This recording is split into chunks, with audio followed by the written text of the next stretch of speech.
지난 주말 눈폭풍과 한파가 중서부 일대를 강타하면서 본격적인 겨울 한파가 시작됐습니다. 철도 안전과 열차 사고 재발을 막기 위한 방안들이 추진되고 있습니다.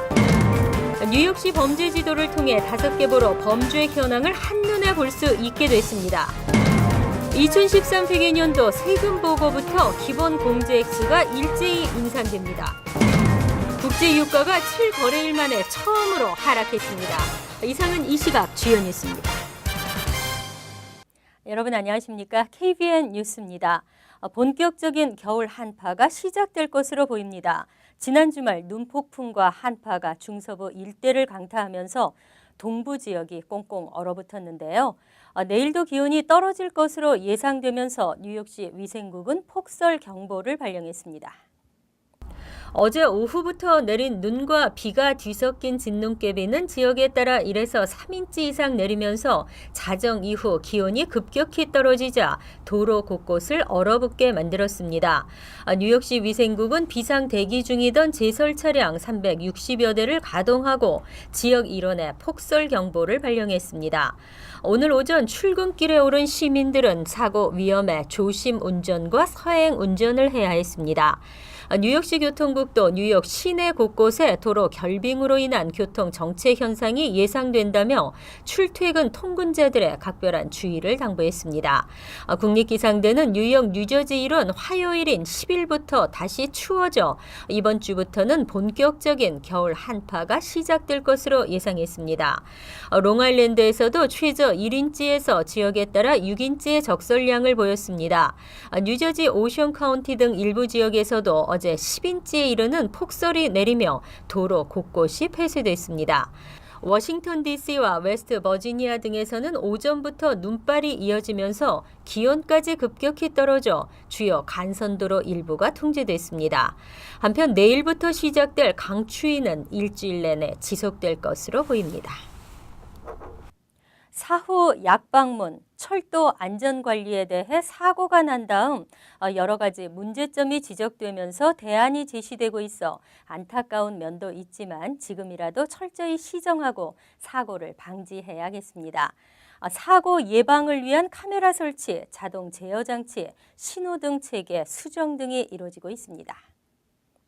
지난 1일 발생한 메트로놀스 열차 탈선 사고 후 재발 방지를 위한 여러 대안들이 속속 제시되고 있습니다. 찰스 슈머 뉴욕주 연방 상원의원과 리처드 블루멘탈 커네티컷 연방 상원의원은 어제 맨해튼 그랜드 센트럴 터미널에서 기자회견을 열고 열차 내 기관사실과 선로에 카메라를 설치할 것을 연방 철도청에 촉구했습니다. 슈머 의원은 카메라 설치 비용은 이번처럼 비극적인 사고로 발생하게 된 수백만 달러의 비용보다는 적을 것이라며 사고 예방에 투자를 아껴서는 안 된다고 말했습니다. 블루멘탈 의원은 카메라 설치로 기관사가 졸거나 문자 메시지를 보내는 등 위험 행위를 미리 감지해 사고를 예방할 수 있으며 사고가 발생한 뒤에도 사고 원인을 규명하는 데 도움이 될 것이라고 강조했습니다. 연방철도청은 지난 6일 메트로놀스에 이번 사건과 관련한 신호등 체계 수정을 명령했으며 메트로폴리탄 교통공사도 사고가 발생한 구간에 이미 자동 제어 장치를 설치했습니다. 그리고 앞으로는 점차 구간을 늘려나갈 계획입니다. 한편 고 안기숙 씨의 장례는 어제 한인 동포들의 도움으로 치러졌으며 안기숙 씨 이름을 딴 추모 건물이 그녀가 생전에 일하던 선샤인 아동 재활병원에 들어설 예정입니다.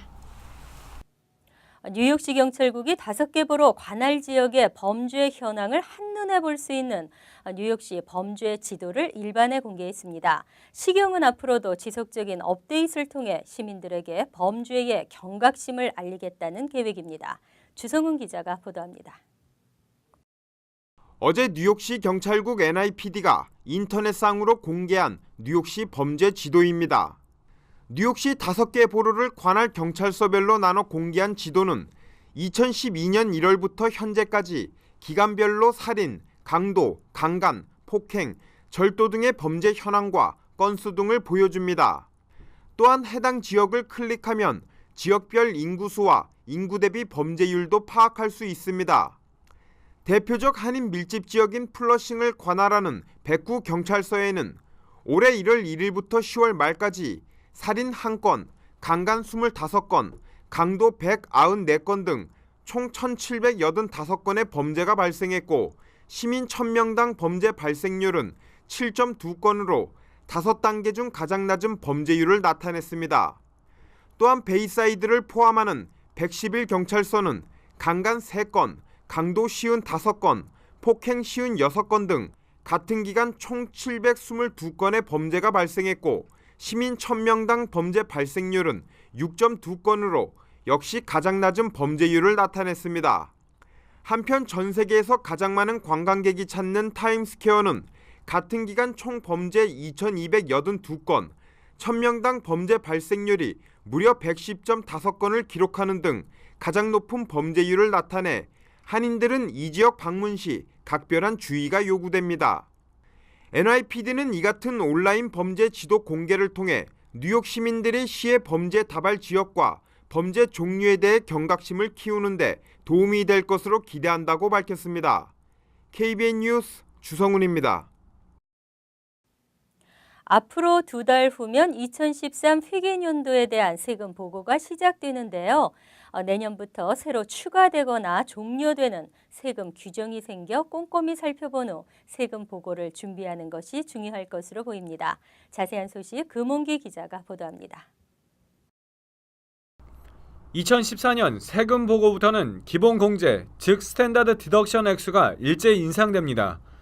개인의 경우 6,100달러에서 6,200달러로, 함께 세금을 보고하는 부부의 경우에는 12,200달러에서 12,400달러 등으로 각각 오릅니다. 인적 공제도 3,900달러에서 3,950달러로 늘어납니다.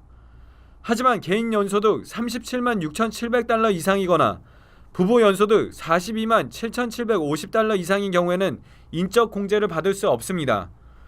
저소득층을 위한 근로소득 세액 환급의 한도액은 1명의 자녀를 둔 가구는 3,304달러까지, 2명의 자녀를 둔 가구는 5,460달러까지이며 3명 이상은 6,143달러, 그리고 무자녀의 경우에는 496달러로 올라갑니다.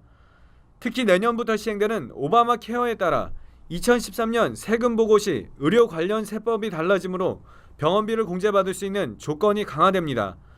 기존에는 병원비가 65세 미만인 경우 조정 후 연소득 AGI의 7.5%를 초과하는 금액에 대해 공제를 받았으나 기준선이 10% 이상으로 올라갑니다. 65세 이상의 경우는 공제 기준이 AGI의 7.5%로 유지됩니다. 개인소득 20만 달러 이상, 부부 합산소득 25만 달러 이상인 납세자는 메디케어 세금이 0.9% 더 늘어나게 됩니다. 연방국세청 IRS는 지난 10월 연방정부 셧다운의 영향으로 세금 보고 시기가 예년보다 1주에서 2주 정도 늦어져 시작일은 1월 28일에서 2월 4일 사이가 되고 마감일은 기존과 같이 4월 15일이 될 것이라고 밝혔습니다. KBN 뉴스 금홍기입니다. 안전하게 학업에 전념할 수 있는 교육적 환경을 위해 주교육국과 교사회, 학부모회 등이 노력하고 있는데요. 지역에 따라 다소 차이는 있으나 뉴저지주 대부분의 학군에서 학교 내 폭력과 왕따 등이 크게 줄어든 것으로 나타났습니다.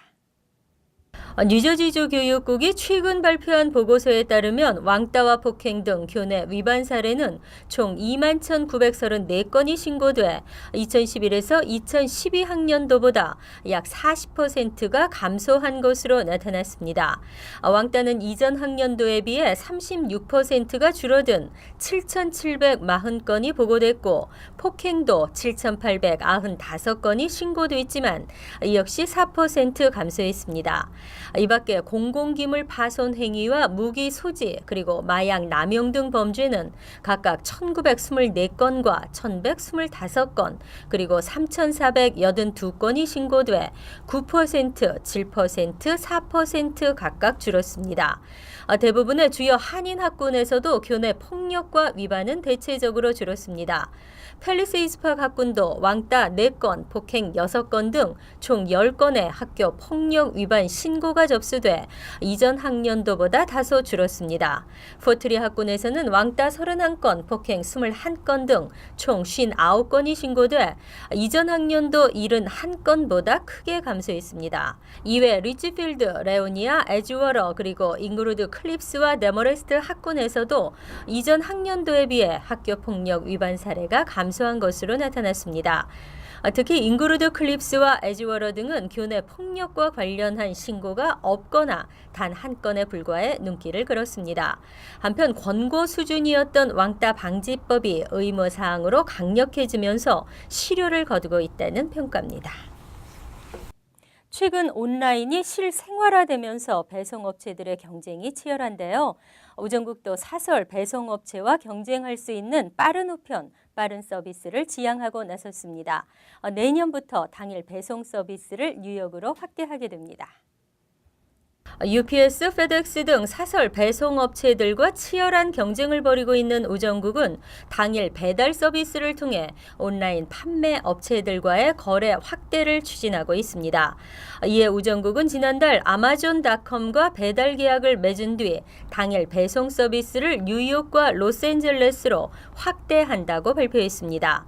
지난해 우정국은 1800 플라워스닷컴과 계약을 맺으며 샌프란시스코에서 당일 배달 서비스를 시작하고 시범 실시했습니다. 현재 미국 내 배달 시장은 UPS가 51%를 장악하고 있으며 FedEx가 34%, 우정국이 15%를 차지하고 있습니다. 지난해 50억 달러의 적자를 기록한 우정국은 올해 2008년 이후 처음으로 매출이 향상될 전망입니다. 우정국은 당일 배달 서비스 외에도 프라이어티 메일 익스프레스를 일요일까지 배달하는 등 추가 고객 확보에 노력하고 있습니다. 아마존닷컴과의 계약에도 뉴욕과 로스앤젤레스에서의 일요일 배달을 포함시켰습니다. 대신 갈수록 줄어들고 있는 퍼스트 클래스 우편물 서비스 부문을 축소할 계획입니다. 한편 아마존닷컴과 이베이, 구글 등 온라인 업체들은 전국적으로 당일 배달 서비스 확대를 추진하고 있습니다. 정부기관뿐 아니라 우체국이나 차량국에서 줄을 서서 장시간 기다렸던 모습들이 점차 사라지고 있습니다. 온라인을 통한 업무 처리가 늘어나면서부터인데요. 뉴저지 차량국에도 대기 시간이 크게 줄어든 것으로 나타났습니다. 뉴저지 버겐 카운티 로다이 차량국에서 지난 7월 업무 처리를 위해 기다리는 평균 대기 시간은 54분이었습니다. 하지만 현재는 평균 대기 시간이 30분으로 크게 단축됐습니다. 또 버겐 카운티 웰링턴 사무소는 지난 7월에서 최근까지 5개월 사이 평균 대기 시간이 37분에서 21분까지 축소됐습니다. 퍼세이 카운티 웨인 차량국은 지난 7월 31분이었던 대기 시간이 최근 29분으로 줄어들었습니다. 이처럼 차량국 대기 시간이 줄어든 것은 운전면허 갱신 등 업무를 온라인화했기 때문입니다. 차량국은 지난 2012년 7월부터 1964년 12월 1일 이전 출생자는 운전면허 갱신 시 직접 차량국을 방문하지 않고 인터넷을 통해 업무를 처리할 수 있도록 했습니다. 이러한 차량국의 조치는 약 50만 명의 운전자들이 대상이 됐습니다. 더구나 지난 10월부터는 약 600만 명에 달하는 거의 모든 뉴저지주 운전자들에게 온라인 업무를 제공하기 시작했습니다. 차량국 대변인 앨리스 코페이는 인터넷으로 각종 업무를 처리하는 온라인 서비스가 본 궤도에 오르면서 이용자 대기 시간이 빠르게 줄고 있다고 평했습니다.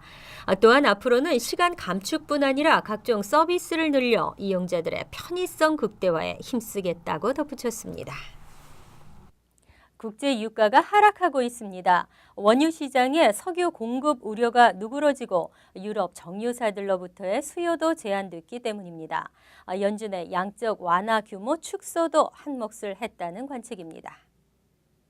뉴욕 상업거래소에서 내년 1월 인도분 석유 텍사스산 원유는 지난주 종가보다 31센트 빠진 배럴당 97.34달러에서 거래를 마감하면서 7거래일 만에 처음 하락했습니다. 연방준비제도가 이달 중순 열리는 연방공개시장위원회에서 양적 완화 규모를 축소할 것이라는 관측이 시장 분위기를 짓눌렀습니다. 원유 거래인들은 양적 완화가 축소될 경우 원유 시장에서 내려가면서 유동성 장세가 끝날 것으로 우려하고 있습니다. 하지만 지난주 상승세에 따른 경계 심리도 작용했습니다. 인도분 석유 텍사스산 원유는 고용지표 개선 등으로 지난주에 5.3% 올라 주간 기준으로 7월 이후 가장 좋은 성적을 보였습니다. 무엇보다 지난달 일자리가 시장 예측치보다 훨씬 많은 20만 3천 개가 늘어나고 실업률도 7.0%로 떨어졌기 때문입니다. 잠시 후 KBN 뉴스가 계속됩니다.